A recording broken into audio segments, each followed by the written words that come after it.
Hi! Welcome po sa aking TikTok channel. So, I just want to share now guys yung aking mga basketball shoes collection. So yon, unahin natin syempre sa medyo kinahiligan ko right now. Kinokolekta ko siya. Meron akong 3, 4, 5, 6, 8, and 9. So syempre alam niyo naman na yun, it's Kobe! So, sa year na nung nahilig ako sa Kobe's. So, sarap talaga siyang gamitin guys. So tara, share ko yung mga meron ako ngayon right now na basketball shoes. So unahin natin, of course, ang pinakabago ngayon. It's the Kobe 3 na Mamba Magic na pink. So kaka-release lang nito last Friday. It's March 13. So yun, thank you Lord, nakakuha tayo, pinayagan tayo ni Mrs. So ito siya guys, as you can see. Translucent insole siya, pink. Tapos, bago lang to, bagong release lang to ng 3. Pero retro na to guys. So performance retro yung ibig sabihin nun. So, ganda. Hindi ko pa siya nagagamit. By Monday ko siya gagamitin. Initial impression, by the look, syempre translucent siya. So, ako kasi guys, for indoor ko na talaga ginagamit yung translucent. So, for this one, ginamit to ni Jalen Bronson. So, syempre, nung pagtingin ko, nag-cup na tayo agad. Air zoom yung kanyang technology na ginagamit. So, hindi ako masyado pa madetalyado masyado dito. Pero, yes, this is Kobe 3. Meron tayong Kobe 3. At may extra laces siya. So, ito yung ginamit ko yung pink. Yun.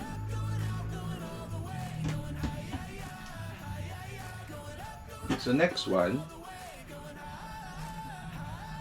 Sila natin. Next one will be Kobe 4 na gold medal.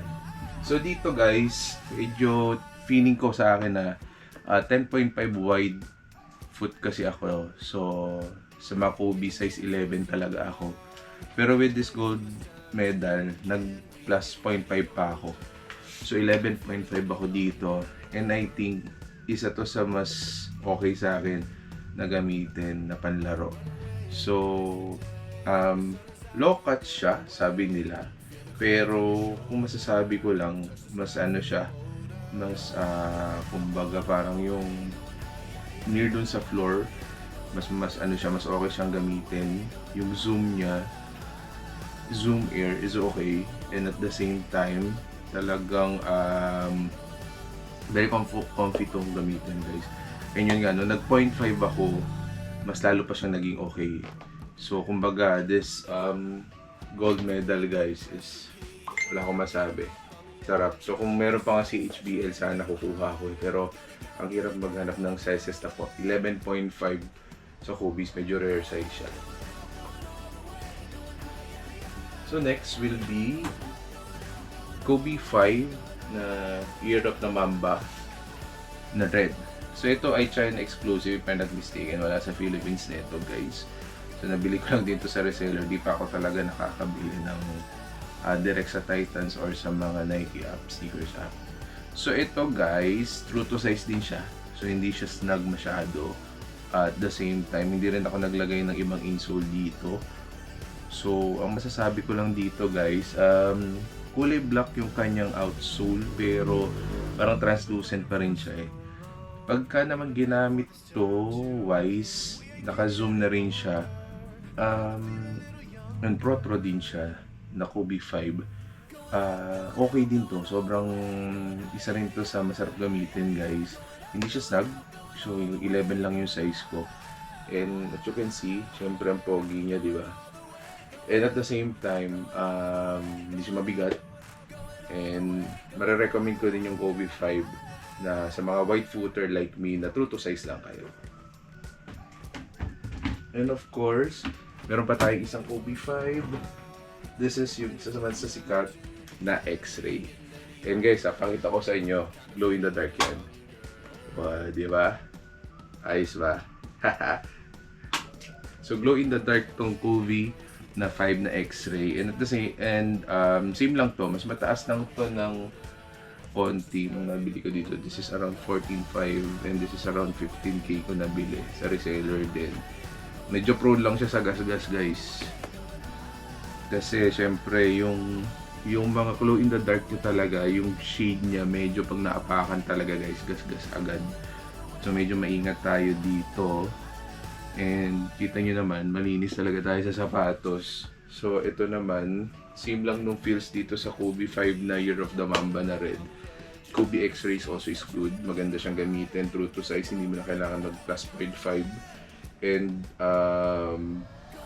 nagamit ko na rin siya mga few times na rin sa mga liga. And I can say na sarap siyang gamitin guys. Traction is very good. So, and also yung bigat niya guys is lightweight lang siya I can say kasi sobrang pag-Kobe's talaga na compare ko later on dun sa mga iba kong sapatos. Sobrang okay siya. Next will be Total Orange na Kobe 6. Isa ito sa pinaka-okay din na Kobe 6 lines na model ni Kobe. Medyo dito guys sa Kobe 6 din, this is masyadong snug to. So nag 11.5 ako. So hirap din ako dito sa sizing nito, medyo pricey pag kumuha ka. And also yung insole nito guys, as you can see, nagpalit ako ng Gravity X na sa Shopee lang guys. You can search Gravity X na insole. Pinalitan ko lang to and yun na. Hindi na masyado yung break-in niya. So ito, translucent insole din, outsole. So may carbon shock plate. So very ano din to guys.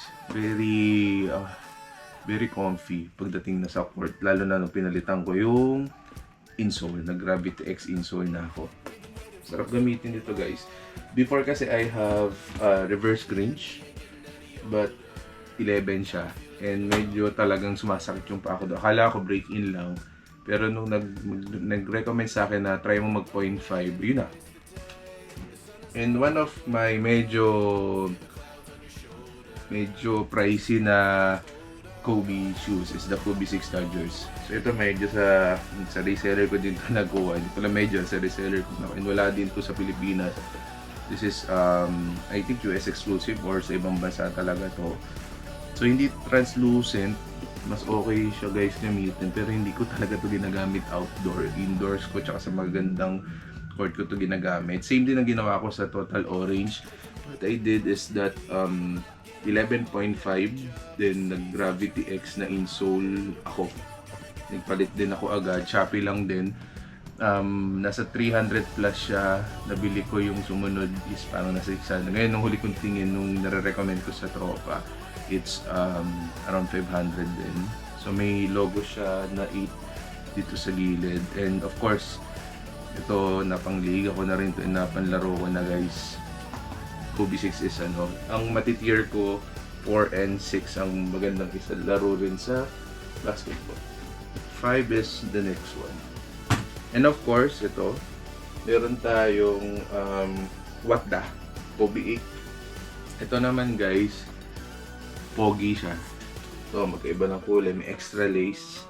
So, as you can see, ang pogi, diba, ng Watda. And of course, ito 11 din to. So, hindi ito masyadong snug. So, wide footer friendly din to. So, ito rin is low to the ground.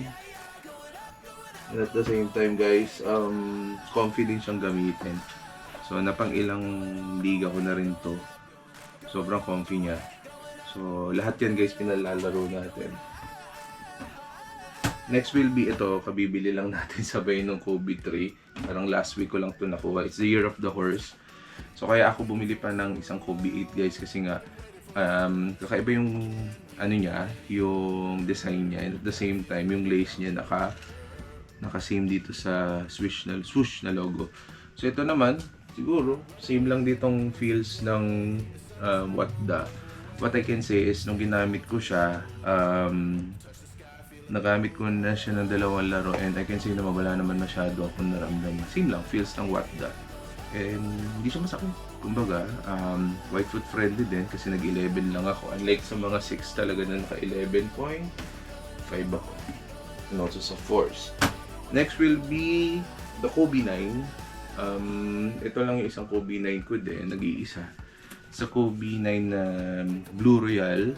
Sinwap lang to sa Kobe Gold Medal ko before. Meron kasi akong Kobe Gold Medal na 11.5 din, pero medyo mas sobrang used na siya. Ito kasi galing sa tropa ko to, na nabili ko at a very reasonable price. So sinwap to nung old model ko na gantong 4 na 11.5, tapos binili ko yung sa tropa ko para mas bago. So ito naman, medyo sumakit yung gilid ng paa ko dito kasi size 11 din to.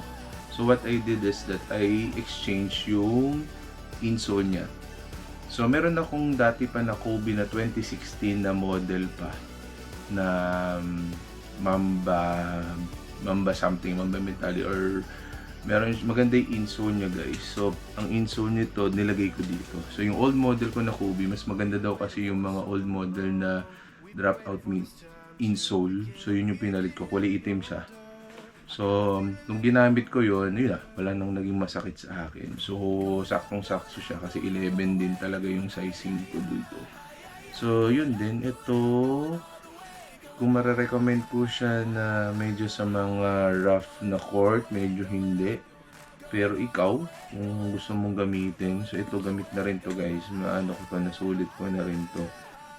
May extra lace din to. So, yun yung 9 Kobe's ko. And post ko na lang for next video yung iba ko pang panlarong sapatos. So, if you have questions about Kobe's, any insights, just type on the chat box. If you have message, PM me, and yun. Collect pa. Maraming salamat sa misis ko, and thank you Lord. God bless guys. Bye-bye.